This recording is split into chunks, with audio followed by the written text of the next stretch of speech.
من الشيطان الرجيم. بسم الله الرحمن الرحيم. الحمد لله رب العالمين، والصلاة والسلام على خير الأنبياء والمرسلين، نبي الأولين والآخرين، وعلى آله وصحبه الكرام ومن تبعهم بإحسان إلى يوم الدين. باقي جماعة السلام عليكم.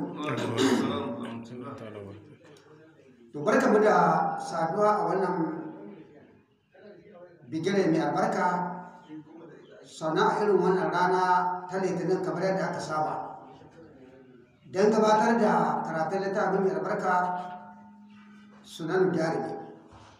A yau muna 26 ga watan Rajab, hijira annabi sallallahu alaihi wasallam 1443, wanda yake ya daidai da 28 ga watan biyu a da sa'ad nisariya 2022. sannan wannan shi ne darasinmu na shidda a wannan littafi da iko da Allah da kudura ta Allah. Sannan za mu tashi a kan babe na shidda a kan hadisi na 100 a kan hadisi na 31, hadisi na 31 insha Allah. Saboda haka muna roƙon Allah madaukakin sarki mana jagoranci, kuma kamar yadda kullum ake faɗi, ilimi yana da wahala kwarai da gaske. Samun kuɗi an yi woba kan shi sama da neman ilimi ko? Shi yasa malaman usul suke cewa al-ilmu lahu dara'iq.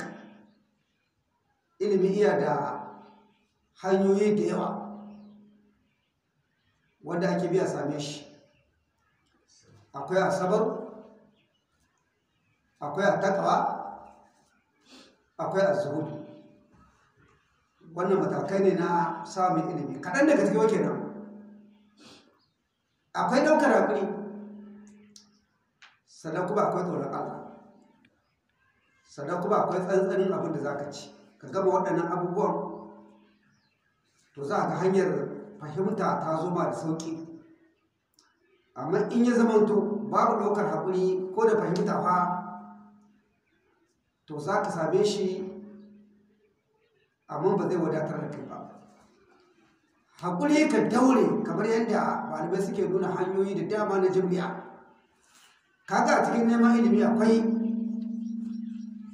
jin yunwa. Jin yunwa nan baka haƙuri ka ce kai wallahi ni yunwa ta dame ni ba zan iya ba, sai ka fasa. Akwai abu da dama wanda sai ka gaba da haƙuri za ka iya cimma samun ilimi. Sannan kuma akwai abin da ake ta mai tsoron Allah. Allah ya ce wata kullaha wa yu'allimukum Allah wallahu bi kulli shay'in alim.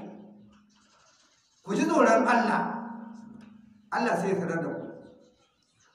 Kaga idan wani ya ce ba malam ina so ka bani asiri na karatu, da farko ka ce mai to ko na baka asiri ba sai ka gaba da tsoron Allah. Ko da asirin, to dole sai tsoron Allah ba. Dan Allah ya ce wata kullaha wa yu'allimukum Allah. Ku ji tsoron Allah, Allah sai ya sanar da ku. Ko shakka babu, idan mutum yana da tsoron Allah, fahimta za ta zo a cikin sauki. To kuma kaga a cikin tsoron Allah sai a samu azudu, gudun duniya. To amma duka su wannan abu ne wanda da dama za ka iya samun mutum zai